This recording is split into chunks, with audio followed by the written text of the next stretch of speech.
Friends, welcome back to my channel Suparna life story চ্যানেলে তোমাদের সবাইকে স্বাগত। আর এই দেখো, আমি আর মা একটু বেলার দিকে রেডি হয়ে গেছি। আমরা আজকে যাচ্ছি আমাদের গ্রামের হেলথ সেন্টারে। ওখানে আর কি হিমোগ্লোবিন টেস্ট হচ্ছে মেয়েদের, তাই আমাকে আর মাকে যেতে বলেছে হেলথ সেন্টার থেকে। আমরা টেস্ট করতে যাচ্ছি। কিছু কারণের জন্য আমি অনেক দিন ভিডিও দিতে পারিনি, তো ফাইনালি ভিডিও দিচ্ছি। আর এই দেখো, আমি আর মা রেডি হয়ে গেছি। আমরা এবার যাচ্ছি হেলথ সেন্টারে। চলো তাহলে দেখা হচ্ছে হেলথ সেন্টারে। আর দেখো, আমরা চলেও এসেছি হেলথ সেন্টারে। স্কুটিতে আমাদের বাড়ি থেকে 10 মিনিট লাগলো আসতে। আর এই দেখো, আমরা চলেও এসেছি। আর তখনও বেশি ভিড় হয়নি, ফাঁকায় ফাঁকায় আছে, হয়ে যাবে তাড়াতাড়ি। আমার তো ইঞ্জেকশন নিতে খুব ভয় করে, তাই খুব ভয়ও লাগছিল। জানি 1 ফোঁটা রক্ত নেবে, তাতেও যেন কত ভয় করছে আমার। এই যে এরা সব বসে আছে আগে, আমাদের আগে, এদের হলে তারপরে আমাদের হবে। তো আমি আড়াল থেকে দেখছি কেমন করে রক্ত নিচ্ছে, কতটা রক্ত নিচ্ছে। আমি না এই ইঞ্জেকশন নিতে তো ভয় খাই, তাই লোকের দেখলে আরও বেশি ভয় লাগে। তাও আমি লোকের দেখি যে কেমন করে ওদের রিয়াকশানটা কেমন হচ্ছে। তো যাই হোক, এখানে একটু রঙের কাজ চলছে হেলথ সেন্টারের বাইরে। আর এবার এরা ভেতরে ঢুকছে, এদের আগে রক্ত নিচ্ছে, এরা আগে এসেছে তাই। আর আমি ওদের ভিডিও করছি। এই দেখো, এই দুজন ম্যাডাম ওদের রক্ত নিচ্ছে। তো আমার বেলায় আর ভিডিও করিনি, কারণ আমি তো ভয়েতেই অস্থির হয়েছিলাম, তাই আর ভিডিও করা হয়নি। ভিডিওটা একটু হালকা কাঁপা কাঁপা হয়েছে, কারণ ভিডিওটা তো আমি ভালো করে সেরকম তুলিনি, আর লুকিয়ে তুলতে হয়েছে যদি চেঁচাই, তাই একটু লুকিয়ে তুলতে হয়েছে, তাই একটু ভিডিওটা কাঁপা কাঁপা হয়েছে। এখানে হিমোগ্লোবিন আর অ্যানিমিয়া টেস্ট হচ্ছে মেয়েদের। আর আমার মতো এই মেয়েটা প্রচুর ভয় খাচ্ছিল রক্ত দিতে, তাই ওই মেয়েটা পুরো আমার মতো একদম। এই দেখো, ওরা আর কি প্রথমে ওই 1 ফোঁটা রক্ত নিয়ে দিয়ে ওদের যে টেস্ট আছে ওই টেস্ট বোতলের মধ্যে ভরে দিচ্ছে। এইখানেই টেস্ট হয়েছে সঙ্গে সঙ্গে। আর এবার মাকে বসিয়েছি আগে, আমি আগে বসিনি, ভয় করছে। মাকে ওই জন্য আগে বসালাম, মায়ের আগে নিক রক্ত দিয়ে। এবার মায়ের টেস্ট হবে, তারপরে আমার টেস্ট হবে। আর আমার সময় ভিডিও করতে পারিনি। তাহলে চলো টেস্টের পর দেখা হচ্ছে। আর এই দেখো, আমাদের টেস্ট হয়ে গেছে আর আমরা বেরিয়েও চলে এসেছি। আমাদের স্বাস্থ্যকেন্দ্রের নাম হচ্ছে পাল্লা রোড সুস্বাস্থ্য কেন্দ্র। পাল্লা রোড স্টেশন থেকে মাত্র 2 মিনিটের রাস্তা। আর দেখো, চারিদিকটা পুরো ফাঁকা, এদিকটা মাঠের ধার। আর এই দেখো, আমরা যে ব্লাড দিয়েছিলাম, এই ব্লাড টেস্টের জন্য হাতে তুলে দিয়ে দিয়েছে মা আর আমার।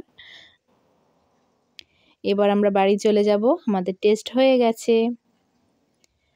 চলো বন্ধুরা, দেখা হচ্ছে বাড়িতে। আর বাড়িতে আজকে হবে এগরোল পিকনিক।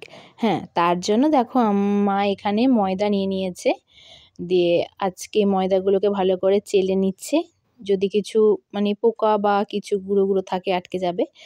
তো চালা হয়ে গেছে। বাড়ি ফাঁকা থাকলে কিভাবে মা আর আমি পিকনিক করি দুজনে মিলে, সেটা আজকে দেখাবো। মানে আমাদের পার্টি বলতে পারো, মিনি পার্টি। আসলে বাড়িতে কেউ ছিল না আর সন্ধেবেলায়, তাই মা আর আমি দুজন ছিলাম, তাই ভাবলাম যে একটুখানি এগরোল বানিয়ে নিই। তাই মা আর আমি দুজন মিলে এগরোল বানালাম। এই দেখো, অল্প একটু নুন দিলাম এখানে, আর সামান্য একটু সাদা তেল দিলাম, দিয়ে ভালো করে এটা মিশিয়ে নিতে হবে, দিয়ে মেখে নিতে হবে এটাকে। তাই একটু আমরা এগরোল বানাচ্ছি আজকে, বাড়িতে কেউ নেই, মা আর আমি দুজন আছি বলে।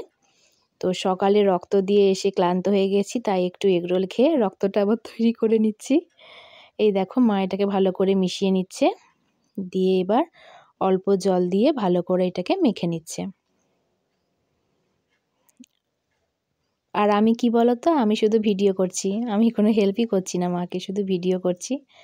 আর এই দেখো, মা এগুলোকে বেলেও নিয়েছে, যে ডোগুলো হয়েছিল সেগুলোকে বেলে নিয়েছে, দিয়ে বেলে নেওয়ার পর তাওয়াতে ভালো করে সেঁকে নেবে এপিঠ ওপিঠ উল্টে। আর সেঁকতেও দিয়ে দিয়েছে, এই দেখো।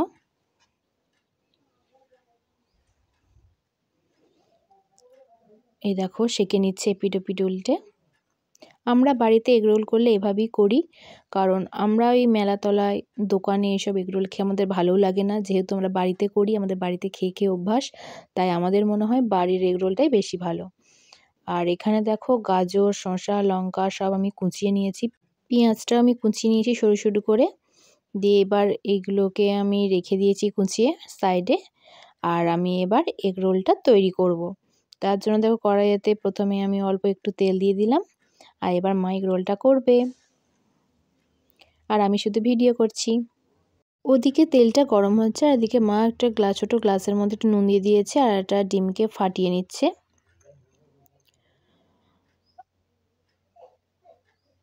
এই দেখো ডিমটাকে ফাটিয়ে নিল, এবার ডিমটাকে গুলে নেবে। আর তোমরাও কি আমাদের মতো বাড়িতে এগরোল তৈরি করে খাও নাকি দোকান থেকে কিনে খাও সেটা কমেন্টে অবশ্যই জানাবে। আমার তো দোকান থেকে ভালো লাগে না, তাই আমরা বাড়িতেই খাচ্ছি। এই দেখো ডিমটাকে ফেটিয়ে নিল। এবার যে তাওয়াতে যে তোমার তেলটা গরম হয়েছিল সেইখানে এবার মা এই ডিম গোলাটাকে দিয়ে দেবে। আর শীতকালের দিনে এরকম মিনি পার্টি তো দারুণ লাগে সন্ধেবেলায়। এই দেখো ডিম গোলাটাকে দিয়ে দিল, এবার ভালো করে একটু সমান করে নিচ্ছে। দিয়ে আর যে রুটিটা আমরা করে রেখেছিলাম এর আগে, সেই রুটিটা এর মধ্যে চাপিয়ে দিচ্ছে। দিয়ে চাপিয়ে দিয়ে ভালো করে হাত দিয়ে একটু বসিয়ে দিচ্ছে। দিয়ে ওই ডিমের ওই দিকটা ভাজা ভাজা হয়ে গেলে ওলট পালট করে একটু নেড়ে চেড়ে ভেজে নেবে, দিয়ে তুলে নেবে। আগে যখন করতে পারতাম না এগরোল তখন দোকান থেকে কিনে খেতে হতো আর ভালো লাগতো না অতটা। এখন বাড়িতে করতে শিখে গেছি আমরা, তাই এখন আমরা বাড়িতেই খাচ্ছি। এই দেখো এপিঠ ওপিঠ ভাজা হয়ে গেছে, এবার এটাকে নামিয়ে নেব। আর একইভাবে মা আর একটি এগরোলও বানিয়ে নিল। তাই দেখো এবার এর মধ্যে যে আমি স্যালাডগুলো কুচিয়ে রেখেছিলাম, পেঁয়াজ, শসা, গাজর, লঙ্কা, সেইগুলো দিয়ে দিচ্ছি।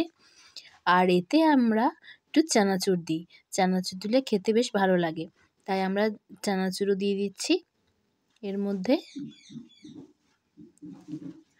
দিয়ে চানাচুর দিয়ে দিলাম, তারপরে সস দিয়ে দিচ্ছি। একইভাবে আমি আর একটা এগরোলও ভালো করে সুন্দর করে সাজিয়ে নিচ্ছি। আর এইভাবে আমাদের এগরোল তৈরি হয়, তো খেতেও কিন্তু দারুণ লাগে। আর এই দেখো তৈরি হয়ে গেছে আমাদের শীতের সন্ধ্যায় এগরোল। 1 জানুয়ারি থেকে তো প্রচুর ঠান্ডা পড়েছে আমাদের এইদিকে। তোমাদের এদিকে কেমন ঠান্ডা পড়েছে কমেন্টে জানিও কিন্তু। আর বাড়িতে কেউ নেই, তাই আমি আর মা দুজন মিলে শীতের সন্ধ্যায় এগরোল মিনি পার্টি করলাম। তো বন্ধুরা, তো আজকের মতো এই পর্যন্তই। আবার দেখা হবে পরবর্তী নতুন কোনো ভিডিও নিয়ে।